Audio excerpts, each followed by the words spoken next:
Doctor Sanjeev Balyan ने की DS agro developers की जांच कराने की घोषणा। काउ सेंचुरी पर स्टे से भड़के केंद्रीय राज्य मंत्री।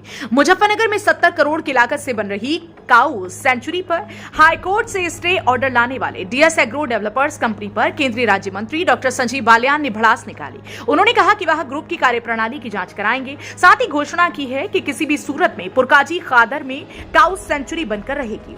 केंद्रीय राज्य मंत्री ने किसानों के ट्यूबवेलों पर लगाए जा रहे बिजली मीटर का भी विरोध किया। उन्होंने यूपी सरकार की ओर से पेश किए गए बजट की भी प्रशंसा की। सिंचाई विभाग के डाक बंगले पर केंद्रीय राज्य मंत्री और स्थानीय सांसद डॉक्टर संजीव बालियान ने कहा कि निराश्रित गौवंश से जनपद वालों को निजात दिलाने के लिए वहां पुरकाजी खादर के मेघाचंदन गांव में काउ सेंचुरी स्थापित करा रही हैं, लेकिन डीएस एग्रो डेवलपर्स को यह हजम नहीं हो रहा।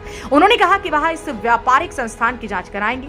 डॉक्टर संजीव बालियान ने कहा कि काउ सेंचुरी जनपद में हर हालत में स्थापित होकर रहेगी। उन्होंने बिजली मीटर का विरोध कर रहे किसानों का साथ देने की बात कही। उन्होंने कहा कि वह किसानों के ट्यूबवेलों पर बिजली मीटर लगाए जाने के विरोध में है।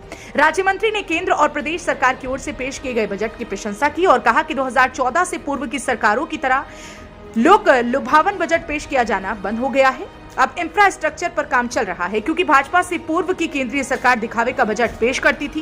कहा कि जब से 2014 में नरेंद्र मोदी के नेतृत्व में केंद्र में भाजपा सरकार बनी थी, उस समय देश विश्व की 10वीं इकोनॉमी में शुमार होता था, लेकिन आज भारत 5 पायदान ऊपर उछलकर विश्व की 5वीं इकोनॉमी बन चुका है।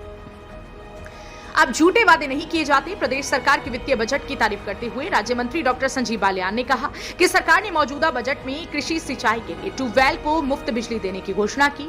वह अपनी ओर से प्रदेश सरकार का धन्यवाद करते हैं। उन्होंने कहा कि किसानों को 2.2 लाख करोड़ रुपए की सम्मान निधि का बजट पारित किया गया है, ये भी स्वागत योग्य है। इस मौके पर भाजपा जिलाध्यक्ष विजय शुक्ला भी मौजूद रहे। मुजफ्फरनगर इंडिया प्लस न्यूज के लिए संवाददाता तनवीर मलिक की रिपोर्ट। किस लिए क्या भाई, मैं बजट के बारे में कुछ कहना चाहता था आप लोगों को। केंद्र सरकार का बजट आया, प्रदेश सरकार का बजट आया, विकास के लिए बजट आया, देश की तरक्की के लिए बजट आया। हर सेक्शन का ध्यान रखा गया है। युवा हो, बुजुर्ग हो, महिलाएं हो, किसान हो, मजदूर हो, व्यापारी हो, सभी तबकों का इन बजट में ध्यान रखा गया है। विकास के लिए बजट आया, उसके संबंध में आपसे बात करें। मंत्री जी, मुजफ्फरनगर के बारे में बता दीजिए थोड़ा सा, क्या क्या विकास आपके कार्यकाल में हुआ, क्या होना है।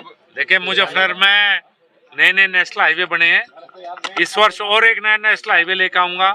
आरआरटीएस के प्रयास चल रहे हैं। रेलवे का काम पूरा हो चुका है और बाकी हर घर जल में, हर गांव में पानी की टंकी लग रही है। मेरे सांसद बनने से पहले एक जिले में 5 टंकी आती थी। अब हम गांव में घूम रहे, हर गांव में पानी की टंकी लगी। 4-4, 5-5 करोड़ की टंकी एक गांव में लग रही है। आप कल्पना कीजिए कि कितना काम हो रहा है। अच्छा, सुक्करताल में गंगा की धार की बड़ी मांग है, चलेगा या रुकेगा? नहीं रुकेगा दोस्त। काउ सेंचुरी बनेगी, 100% बनेगी। मुजफ्फरनगर का किसान मेरे साथ है। प्रायोजित कार्यक्रम नहीं चलने दिए जाएंगे। काउ सेंचुरी बनकर रहेगी। अगले 15 दिन में काउ सेंचुरी का काम शुरू होगा।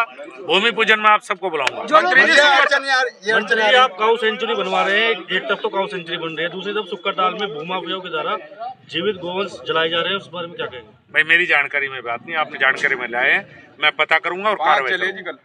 मैं कार्रवाई करूंगा, कार्रवाई करवाऊंगा। मंत्री जी, आपके द्वारा भी कहा गया जो काउ सेंचुरी वाला मामला, तो कुछ लोगों की संपत्ति की भी जांच कराई जाएगी। जो संपत्ति की नहीं कहा मैंने यार दोस्त, ऐसा मत कहो।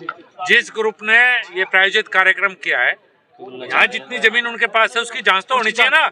इतनी जमीन गई, किसकी जमीन है किसकी नहीं, तो मेरे सवाल को मेरे तक ही रहने दो यार। मंत्री जी, सुक्करताल के लोगों को आपसे बड़ी आस है, गंगा की धार डिमांड है। मैंने करीब करवा दिया था काम जब मैं जल संसाधन राज्य मंत्री था।